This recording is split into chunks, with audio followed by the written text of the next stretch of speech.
have humbled themselves to the guidance.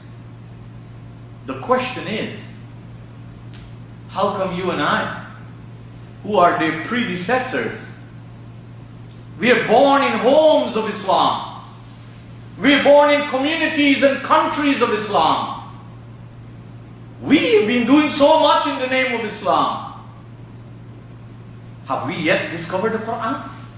Are our children students of the Qur'an? That's what we need to ask ourselves. That's what we need to fight up about. We should have no energy to fight others.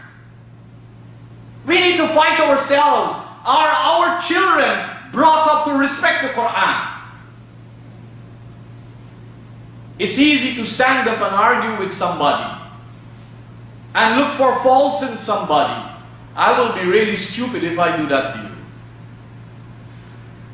And to fail to spend that energy and that time on my own household. Because this is not about show business. This is about moving from darkness and moving into light. And anytime I can do that, the people who I should commit myself first to, after myself, should be my own family.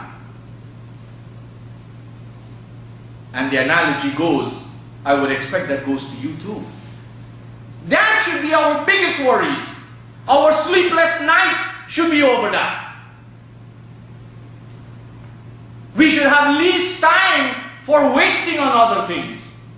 Because the Qur'an says, Maytan, and know the state of death while you and I are alive. You cannot imagine what it is.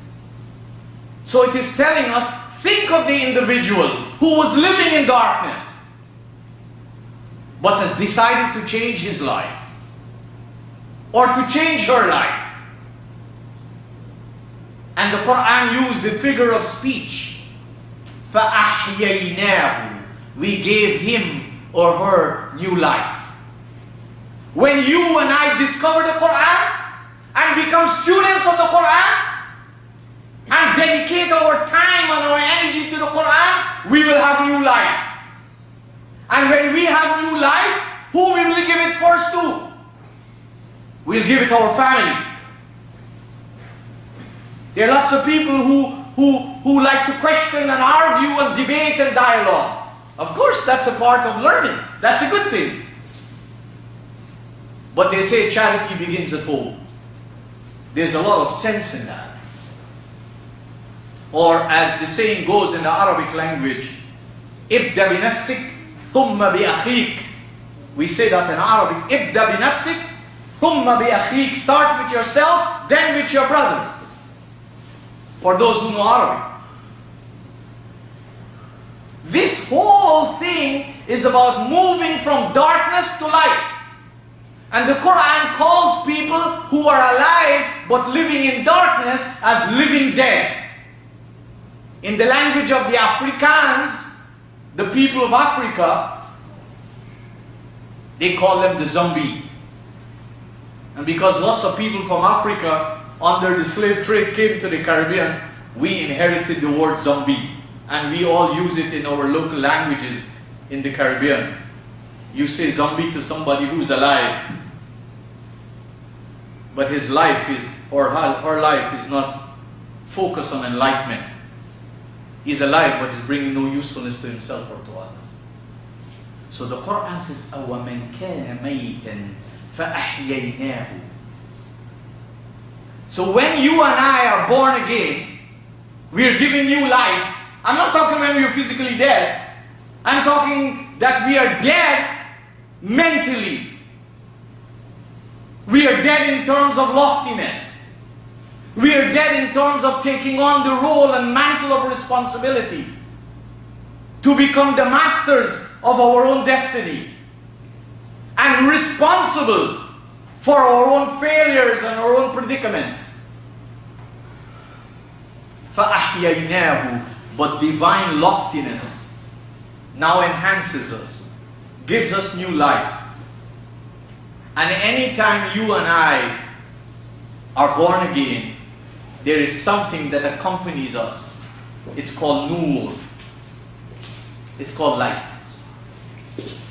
It's easy. You want to know if you have light? See how you impact your friends. Just simple as that. When you meet people of your own age you call friends, what do you talk? What do you do? What do you think? What do we agree to do? All that tells you and me whether we are in darkness or we are swimming in light. When you and I who are adults, when we meet, when we talk on the telephone or we go on the internet, or we meet for weddings or we meet for parties and celebrations, what do we talk about? What you and I talk about has a lot to do with state we exist in. I don't talk about United States or Canada. I'm talking about the psychological states, whether we are in the states of darkness or whether we are in light. And this is something you and I are experiencing every day. You know what kind of individual you are in relation to your family or your friends. And I know that too. And it's our efforts that matters in the long run. So the Qur'an does not equate it. So he said, think of the one who was dead. Who was dead in terms of guidance. And then for some reason, I told you there could be many reasons. Somebody can tell you here, there's an unusual khutbah to a certain place, come and listen to it. Hear the word unusual. It's not the kind of khutbah you get in the average masjid. Right? So why come and listen to it? Some of you may stay for life. Some of you will say, no, I don't want that. I want to hear when I come in there. I hear but I don't hear. And I go out and I come back the next week. And some people like that and you can't be mad with them. That's their choice. Or somebody may give you a cassette. Or somebody may switch on the TV. And you may see a program that wake you up or wake me up. And be the reason for us to move out of our living dead structure and become meaningful life structures now. And the beautiful thing the Qur'an explains to us is all practical science. It's not about when you're dead. It's about when you're alive. That something is going to happen. وَيَمْشِي بِهِ فِي النَّاسِ. This light that will come to you and come to me when we are revived with divine guidance, from being in a state of living dead, now to a state of being born again, revived, resurrected, we will move about society with light. We will make a contribution to people. We will touch people. We will become luminous. We will be illumined and we will become luminous. You can check that out every day. Every day I'm living that. I also have an opportunity to check it out. I can see whether I bring darkness to people. You should ask all the people who know me, and we should ask all the people who know you. What we are sharing with one another. Because that is most important.